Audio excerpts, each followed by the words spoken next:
Vamos falar então agora sobre a terceira reação, denominada beta-oxidação, né? Onde, na minha humilde opinião, de acordo com as minhas pesquisas bibliográficas, vários autores, deduzo que é sim, de fato, a via mais importante dentro do processo de oxidação dos ácidos graxos. Além do mais, ela não necessita, não requer intermediários, assim como não conduz à geração de fosfatos de alta energia. É importante destacar que a cadena alifática do ácido graxo sofre degradação por eliminação sequencial, né? Eliminação sequencial dos carbonos que se dá desde o ácido carboxílico. Três etapas principais. Primeiro, a introdução do ACIL-CoA na matriz mitocondrial. Depois, sofre as 4 reações enzimáticas. E por último, nós temos o corte do carboxílico junto com os carbonos beta. Por isso denominamos beta-oxidação. Vejamos então quais são essas 4 reações. Primeira, oxidação por FAD. Segunda, hidratação.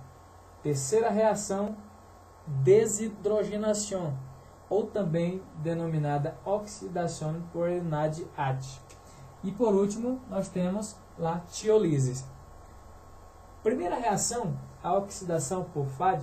Aqui ocorre uma desidrogenação ligada ao FAD, né? Onde atua aqui a enzima acil-CoA desidrogenasa, que por sua vez ela introduz um doble ênlace entre os carbonos 3, 2 e o carbono 3, entre o carbono 2 e o carbono 3, formando aqui um doble ênlace, onde vai estar desidratando assim o ácido graxo ativado. Já a segunda reação, nós temos a hidratação. Na hidratação se introduz uma molécula de água dentro desse doble ênlace. De que forma? Nós temos uma enzima denominada enoil-S-CoA. A enoil-S-CoA, ela basicamente ela transfere os hidrogênios hasta a cadeia respiratória, mais especificamente na coenzima Q10. Ali pega o oxígeno, forma a molécula de água e se transfere hasta o doble ênlace através da enzima enoil-S-CoA hidratase, né? Formando assim o DOH acil-S-CoA. A terceira reação, nós temos a oxidação por NADH, também denominada desidrogenação. Nessa etapa, o que acontece de fato? Nós temos o BOH acil-S-CoA, ele se oxidase, sofre oxidação no carbono 3, aonde atua através da enzima 3-hidroxiacil-CoA desidrogenasa, formando assim o B-cetoacil-S-CoA.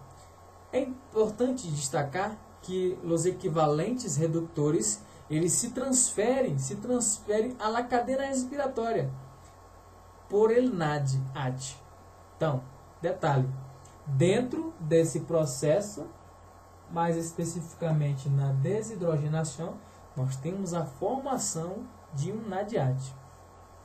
E por último, nos resta a tiolise, a degradação tiolítica, aonde nessa etapa atua a enzima acil-CoA aciltransferasa, que faz com que basicamente se introduza um novo grupo CoA-SH ao próximo carbono, aonde nós vamos ter assim um acil-CoA com 2 carbonos a menos e também a formação de um produto denominado acetil-coenzima A, que introduzem no ciclo de Krebs para a produção de ATP.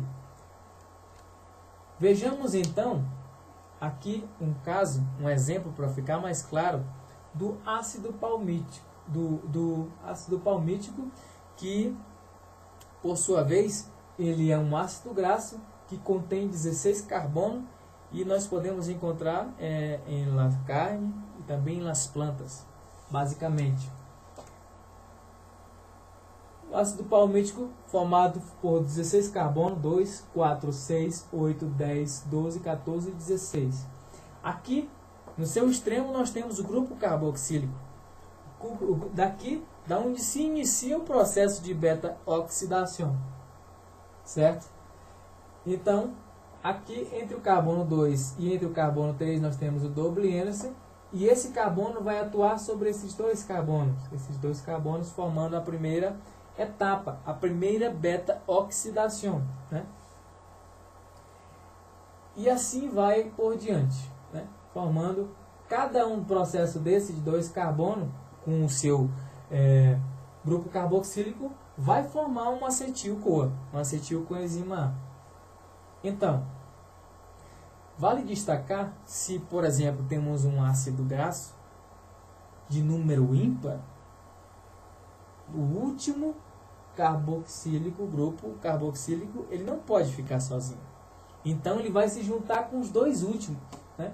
Por exemplo, se tivesse 17 carbonos, então ele se juntaria com os dois últimos para fazer o seu processo de degradação. Só que por sua vez aqui ele não formaria o acetil-CoA, mas sim formaria outro produto denominado propionil-CoA. O propionil-CoA, ele é importante porque ele pode atuar como de forma adicional no ciclo de Krebs, podendo se converter em succinil-CoA, né? Onde o succinil-CoA do ciclo de Krebs, ele satura o malato e passa ao citossol, né? Sai da matriz mitocondrial, passa para o citossol e se converte em oxalacetato e fosfoenol piruvato, que por sua vez pode se converter em glucose, né? Então vejam a importância dos números ímpares, porque ele é capaz de converter-se em glucose. Por exemplo, se uma pessoa está morrendo de fome, com um ayuno prolongado, sabemos, os ácidos graxos, eles convertem energia, Só que o cérebro, por sua vez, ele necessita para cobrir suas necessidades energéticas de glucose, né? Então, se temos uma carência de glucose, uma carência de hidratos de carbono, por exemplo, no ayuno prolongado, uma das defesas, dos mecanismos antes de converter o acetil-CoA em corpos cetônicos, que pode servir como fonte de reserva energética, antes disso, o corpo utiliza os ácidos graxos ímpares para que se converta em glucose, abastecendo assim o cérebro, certo? Outro caso interessante é que se de repente um ácido graxo tem mais de 17 carbonos, ele vai se dirigir aos peroxomas. Os peroxomas, eles fazem a contagem de cada carbono.